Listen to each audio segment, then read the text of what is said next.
Hi, and welcome to another episode of Life is Better with You Here. Today, our topic is going to be suicide prevention, and our special guest is Vonzail Odum.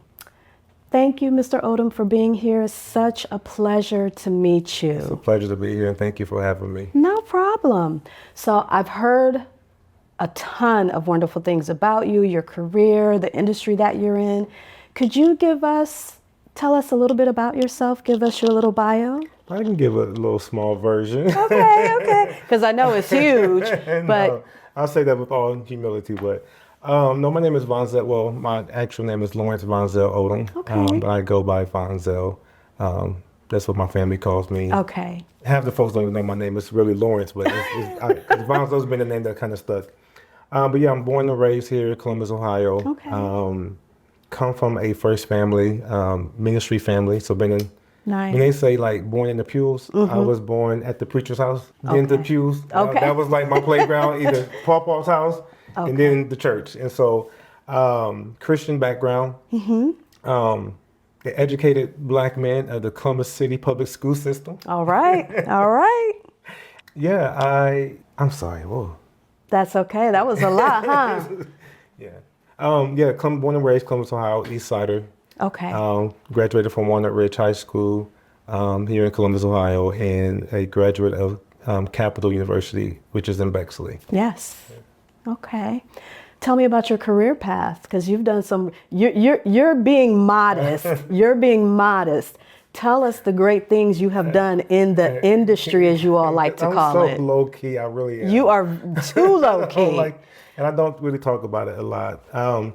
But no, it's a testimony. I will be honest. So I'll take you on a little journey, quick journey. Please. Okay. I've always been a very focused driven, even as a young kid. I knew exactly what I wanted to do. Production and the lifestyles of the rich and famous was my tunnel vision. Wow. Okay. And even as a little boy, I used to so crazy. There was a TV show. We're about the same age. The new young generation. Yeah. There was a show called The Lifestyles of the Rich and Famous. Yep. And I was the little kid that would sit there with my grandmother and watch the lifestyles of the rich and famous. And I was always fascinated with just luxury, design, wealth, Yes. prosperity, and big houses.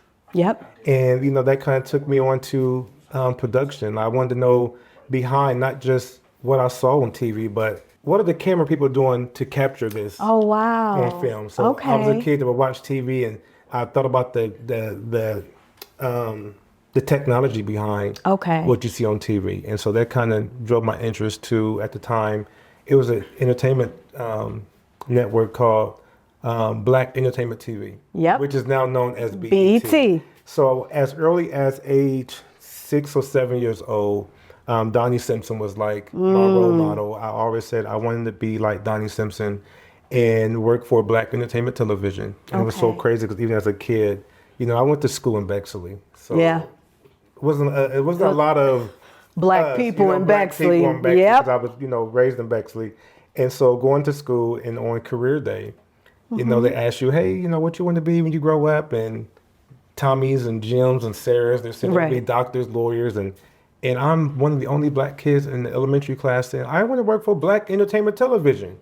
And teacher calling my mom like, well, ma'am, like, what is Black Entertainment Television? And can we get him on the right path? On the right path to so then psychology, because it's Full House. Right. The dad was a psychologist. So, but I've always had a heart for production, TV, film, red carpet production, And so kind of stuck with that. And so at the age of, when I was about 19, there was a show called 106 and Park. You could not tell me I was not going to be the next host of 106 All right and Park. So big I loved dreams. Free and AJ. I loved 106 and Park. I was able to get access. I had access to a lot of the celebrities that I looked up to. And so my sophomore year at Capital University, I was a music tech and film technology major. And we had to do start looking for internships. Well, on a day I wasn't supposed to be at school because I had actually dropped the class. And so that allowed me not to have to go to classes on Tuesdays. For some reason, I was led to go on campus. I wanted to eat some food from the cafeteria. Okay. Broke college kid. Well, there's free food. Listen, There's free food on campus. We're going to the free food. Go get free food. And long and behold, there was a guest speaker. A guest speaker by the... I just went completely totally blank. Oh my goodness, I know him. Stephen Hill. Okay. Stephen Hill, who at the time was the president of music broadcasting at BET. So he was over 106 and Park. Somebody, the guy from 106 who runs 106 and Park is on campus. And I remember went to the lecture class and I sat in. Afterwards, everybody's going up taking pictures, asking for autographs. I waited till everybody cleared out. I went up to him. I said, Mr. Hill, my name is Vonzail, and I will be working for you one day, sir. It's a pleasure to meet you.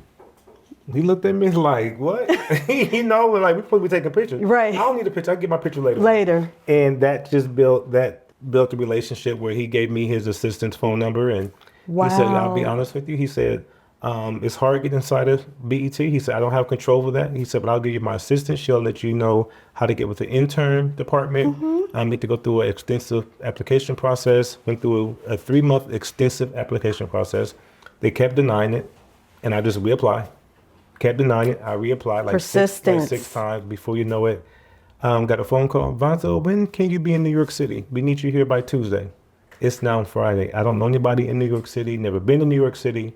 But the only thing I had was faith, my grandmother's blessing, and I drove a Chrysler 300 to New York City. Oh. My grandma bought me little curtains to put in my little windows, and I slept in a Walmart parking lot.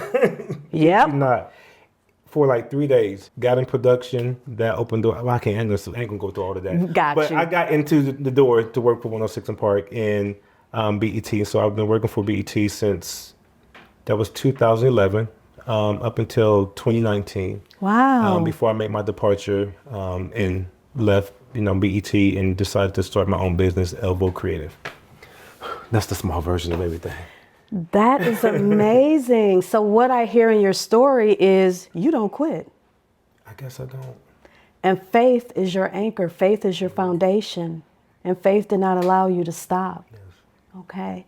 But through all of that, I also know a veteran? I am a veteran. Okay. Where and when did you find time to be a veteran and all of that? Well, I was considered an adult student. So I actually joined the military shortly after 9/11. Okay.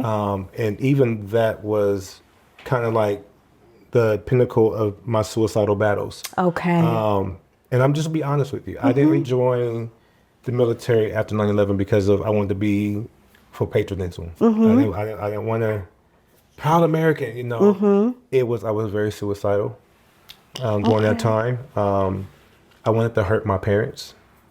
I wanted to hurt my mother, wanted to hurt my father. And here we are. The United States is about to go to war. What better way? Hopefully I'll go to war and I'll get killed. Okay. That was my focus. So suicide by service. By service, That is a different way of looking at it. Not proud to say that, but that's the truth. I was going to say, if it's your truth, it's your truth. There's no right or wrong. It just is the fact. And I applaud you for being able to share your fact. And it's not for everybody to like, dislike, agree, or disagree. That is your truth. And so I applaud you for being able to share that with us. How many years did you serve? I served 5 years in the military. Wow. So as soon as I joined the military, September 11 happened, September 11, 2001. I went to basic training the end of October. Okay. So it was very fast. So yeah, I went to basic training and then by December, January, was getting shipped out to Iraq. What was that like for you? Were you looking forward to that? Was that part of the suicidality, the thoughts that you were having? Was that right on track for you, or? After going through basic training, it kind of shifts your thinking, because that's what it is. The basic training is not just physical, but it's mental. They pretty much take broken men in, whether you're broken or or whatever. Just they take civilians and they give them a militant mindset. And so when you come in as a civilian, and then you're going through different practices and rituals within the service, that you just think is just a protocol or some type of conditioning. And it's like, wait a minute. There was a lot of psychological going on behind that. It wasn't just tactical skills. It's it was not just boot mental. camp. It's not just boot camp. Okay. I mean, things such as having us 10 hours sitting in the pouring rain. Oh, wow. You're like, what part of boot camp is this? Yes, it bothers us physically, but mentally, what is going on? Yeah. We're being broken mentally. Okay. Then to be built up, but then built up to have a mind to kill and defend. And so it did kind of shift once I got the basic training. I did kind of become that serve America, protect. Not just protect America, but protect my family, friends. Became very guarded and protective of all surroundings. So boot camp was definitely a conditioning, not just physically, but mentally. It kind of transformed my mind, where I don't think suicide was my reason for coming. Honestly, this is the first time I really thought about it this way. Like, I wasn't really thinking like that. It changed your perspective. It kind of changed my perspective because we had to hurry up and get conditioned, and we got sent straight out to Iraq. So when I got to Iraq, it was more so just guarded.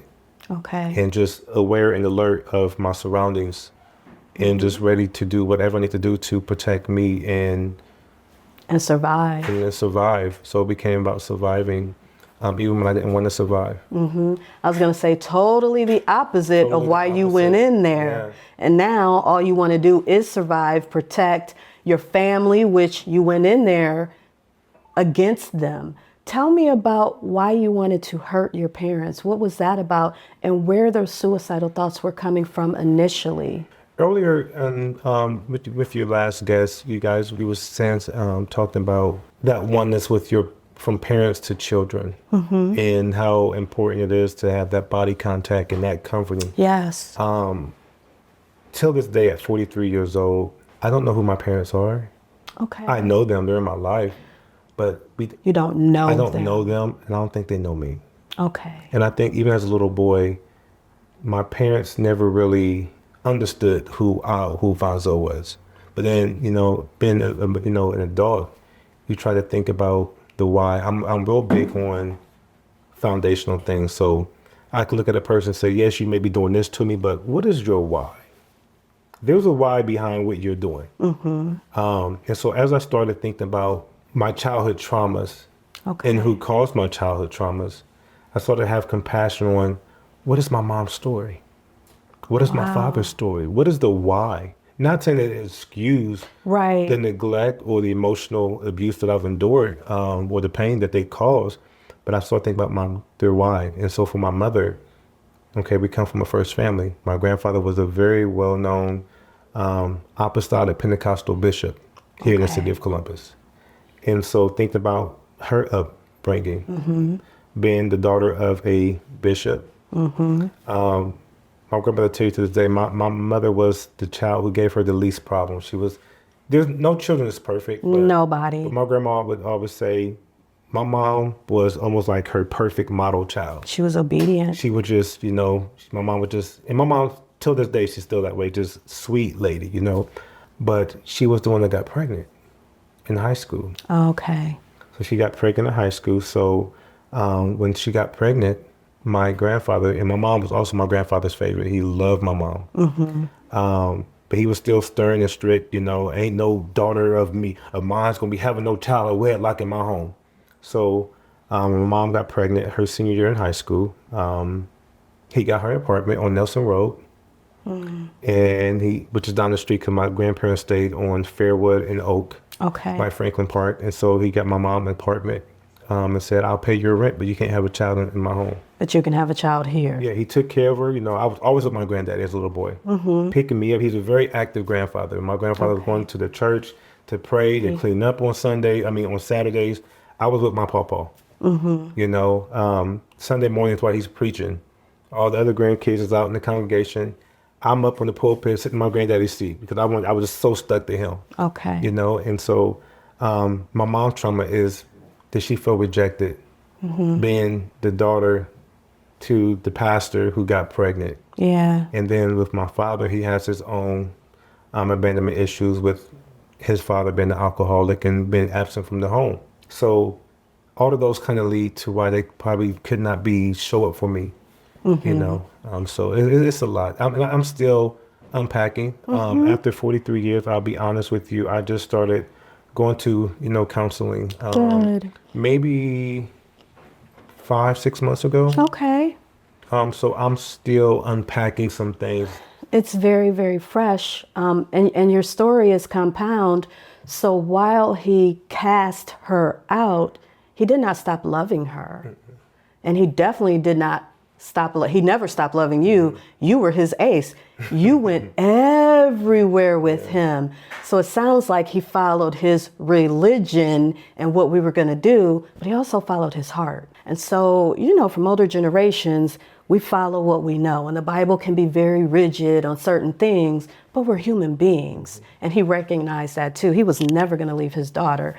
Favorite, whatever, she was going to have everything she needed, and he was going to love you. Yeah. And he did that. And so there's some mixed messages sent there. So I can imagine she does feel, some type of way and hurt, but there was still also that covering there for her. Yeah. So there's a lot to unpack with that. And with our families, like you said, you don't know your parents and they don't know you.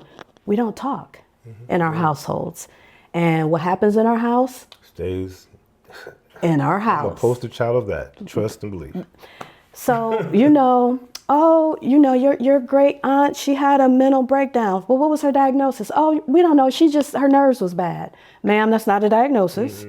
Did she have schizophrenia, depression, anxiety? Yeah. But we don't talk about that. We just put them away and we never talk about that. So a lot of us don't even know our own medical or mental health histories. Yeah. Because we don't talk about it. We also don't know, which I commend you for even thinking about, what's their why for why you're treating me like this. Instead of just being ticked off about it and being upset about it, why do you treat me the way you do? Is it because you didn't get what you needed? And often that's what it is. They can't give what they don't have. Yeah. And they're suffering from a hurt, but they don't talk to us about the hurt. We're just getting the repercussions. And like you said, it's not an excuse, it's an explanation. Explanation. That's good. That's good. Yeah, it's not an excuse. You should be a psychiatrist one day. Or counselor. I don't want to mess with people's medications. I just want to give advice about medications. Yeah. So we talk about that, not giving them excuses, but they are just explanations, and we are human beings. Yeah. And we're coming into that realm where, no, we don't talk about our secrets. We don't talk about what goes on in our house. I don't even tell you about my past because that ain't none of your business. You just go and do, but that's killing us. Yes. Those secrets are killing us, and it's leading a lot of us to want to kill ourselves. And then they don't understand, well, why you want to do that? What's wrong with you? But you're not looking at everything that you've done, everything that's happened to you and happened to them and happened to our ancestors, that intergenerational trauma that just keeps rolling forward until somebody decides to break it. Yeah. And you've decided to break it with your therapy, with talking about being a Black man who's been suicidal, who's attempted. We usually don't get to those spaces because everybody wants to sit in silence about it. And silence is what's killing us.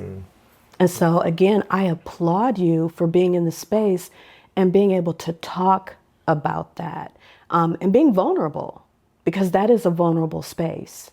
And we need more people to share their stories about how they got to that space, what it was like. When we talk about suicidality, usually what I'll ask my patients is, do you actually want to die? Or is it that you don't want to feel like this anymore? And for you, was it that you actually wanted to die? In the beginning, yes, it was. Okay. I'll just be honest with you, yes. Tell me about that. The wanting to die, I knew my parents would have really felt for the rest of their life the hurt they caused. And so in the beginning, yes. Okay. But the more recent attempts, and it was just more so not wanting to just feel what I felt right now, just everything just to end, not be cognizant of what life was. So it's been a battle of both spectrums throughout the years. Okay, all right. And so throughout the years, so what I hear is there's been multiple attempts. Okay. Yeah. Same reasons, different reasons? A lot of, I guess, different. The space I was in during that season, but I guess the root was still just a lot of things. The root was still always the same. But just different scenarios and life situations brought out a different perspective of why maybe Vonzail is better off not here. Okay. And so there's one attempt in general that till this day is still not, I'm not going to say a concern, but it's something that I have to go to the VA and get checked regularly. Okay. Because it could have caused a lot of damage to my organs. Okay. But I guess we can get into that after, We can get into it whenever you like, if you're comfortable, because our suicide attempts, those are very personal things. And so some people like to share, and which I'm glad you're sharing, because somebody else needs to hear your story. Somebody else is feeling like it's just me and I'm by myself, and they're not. Yeah. So we can definitely go there now, if you're okay with that. There's one before that I'm not going to get into, because that's the one that actually happened while I was overseas in Iraq. Okay, because I was going to ask you about being in the service, and if any, so we can talk about that. We'll touch on that. The first reported ideation and suicidal thoughts and attempt was actually doing service in Iraq, where a sergeant seen some patterns that was of concern. And it was in a very tense situation with Iraqi nationals and terrorists. And I was just thinking this would be the perfect opportunity to throw myself in crossfire. Yeah, I don't really want to get into that part. Okay. But after that situation, I was pulled from the line of fire and sent to a camp in Iraq until they eventually flew me to Germany. I was in the mental hospital in Germany for about a month, and then they eventually brought me over into protective custody to the States, which is in, I was in DC for a while, transitioned out to Walter Reed, and then brought back home to Columbus for evaluation and to be in I was in the psych ward. So after that, maybe a year after me being out the military, now that I'm a civilian, I'm going through still evaluation from the military. Now they have me on medication. At the time I was on Depakote, which was, I guess, a mood stabilizer, no mood stabilizer back then, and another antidepressant. I was very active in church and ministry. So at the time I was a worship leader at my local church in Texas. And I just remember feeling so angry. I remember people would come up to me after church and like, but Brother Vonzail, you sang that song today and God, oh my gosh, really moved. You're so anointed. And me and my husband was going through a divorce and you ministered to us, and then I was a youth minister and dealing with, working with the youth. So like I was helping everybody around me, had a solution for everybody's problems. But I was going home feeling like crap. Depleted, And one Sunday, I had just got done singing, doing worship. And I remember just feeling so drained. The Spirit of God just really moved. And I'm just like, God, I feel you, but I'm tired. And I remember, at the time I was my pastor's son. He was my roommate because I was very close to my pastor and first lady at the time and their children. And so me and the pastor's son, we were roommates. And so I left church soon as after worship was over, and I went to our apartment, and I just remember just ready to die. Okay. And I sent a mass text message to the praise team and just told them I'm done and today it ends. And I sent it and took a bottle of Depakote, poured the pills in my hand. And this is going to sound really crazy, but it really happened. I poured a cup of bleach and I drank a cup of bleach with a handful of pills. Wow. And that's all I remember. Just now I have conversations with those because they came, they had to come. They had to end up in church. The pastors of which, but like the first lady and two really good friends of mine and some members from the praise team. They all rushed to my apartment.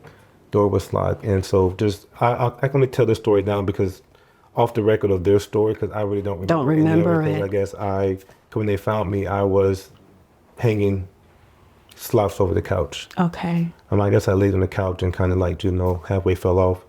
But they said they had to come. They called the police, kicked in the door, and that's when they found me unresponsive. Okay. And I woke up in the hospital. That's all I remember. Okay. All right. So I'm sure their perspective of how that happened was traumatic for them. Waking up after that, what were your thoughts, your feelings, your emotions? Mad. Mad I was at? angry. I was mad at God. Okay. I feel like you made me into a fool. I wanted to end it. And I'm already a person, I don't like a lot of attention. Okay. And it's so crazy because I've always wanted to be on TV, like I said earlier, be on TV, but there's still, I'm honestly a really shy person. But I guess, honestly, now that I work in this industry, most celebrities in their regular life are really shy. They're really shy. And so I guess I'm fitting well. But for the most part, I don't like a lot of attention on me. Okay. Even though I like to be outward and in front of people and make people happy and laugh. But the real Vonzail is like, I would rather be just... You want to be to yourself when you want to be to yourself. So when I woke up from that coma and I got, doctors and family members around me, I think my mom and them came in, flew in from Ohio. My mom, my grandmother came in, and I was embarrassed. Okay. I was angry at God because during that time I really wanted it to be over. But he was telling you something else. And you were mad. I'm sorry. That's okay. Realization? Yeah, because I really don't talk about all of this. Like I said, the few times that I have talked about this, it was just when me and my wife first got together and the friends who came to the house. You get married, you have, I've shared my wife a lot of things, but, when she got around my friends who were there, just here recently, they were we kind of touched on that moment, because the friend who came with the police and them, she recently just lost her son to motorcycle semi-truck accident. And so we was all having a conversation, and she was just, pretty much just saying like how she just thanked God that because we're her support system now, doing all of this. And she was just saying, I'm just glad you're here, and I remember, the win. And so very briefly, she kind of talked about, she said, if you don't mind, I said, no, my wife was, we're transparent. And she just said every time she looked at, me and my life and my career and now I'm married, she's just like, bro, I remember the day you tried to end it. And so we kind of touched on it then, but it was just more so her telling her story, and also my other friend who was with her, those two just both just reflecting on, wow, look how far you've come, Vonzail. And so outside of that very intimate, conversation, I haven't really spoken about it. And just now sharing it with you, just like, wow, and there's lights in front of me and cameras over there somewhere, and I'm just like, this is happening. It's so happening. And you're doing well at it. And stepping outside of it, being a observer of that day and where you are now.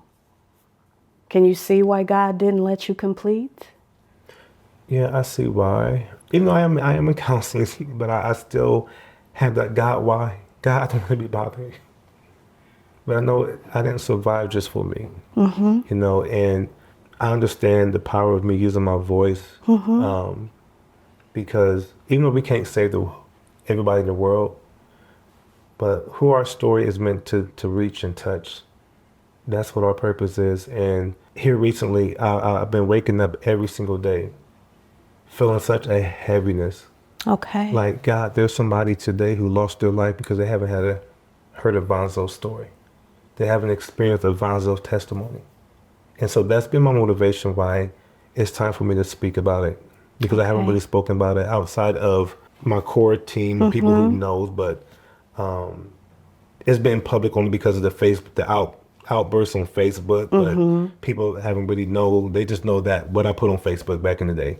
But actually sitting down, having these conversations, even in counseling right now, we haven't really dug this deep because it's been more of a group counseling through the military. And I'm just like, okay, this is good for creating a lifestyle of conversating, but I need that one-on-one. You need that deep dive. That deep dive. Because right now, because even to say this is a safe space, there's 8 other folks in this room that I do not know that is military crazy like me. This is not a safe space. This is not a safe space. You know. And you need that one-on-one to feel that you can say what you need to say. You can feel what you need to feel. It is objective. There's no right or wrong. It is just you. Yeah. It is just you. There'll be no, well, you shouldn't have done that. And what were you thinking? You did what you did. You thought what you thought. How do we move from here? Yes. Recognizing that you're a survivor and a thriver, and you found purpose. You know, you and I were talking before, and you were telling me about your vision of what you want to see. And I love what you just said, a Vonzail story. I love that. And hearing it, seeing it on Facebook is good. But there's nothing like hearing it from the person's mouth and in your voice. And I also want you to think about from that time, that last time that we talked about, you've touched many lives. You don't know it. You may not have seen it, but somebody has told your story to somebody else and how you did this and God saved him. And that story has reverberated many times. And you've touched a lot of lives. Just because we don't see it doesn't mean it hasn't happened. Yeah. You know? Yeah. The whole thing, if a tree falls in the woods and you're not here to hear it, does it make a sound? It does. It does. It does. Just because I'm not there doesn't mean it doesn't exist.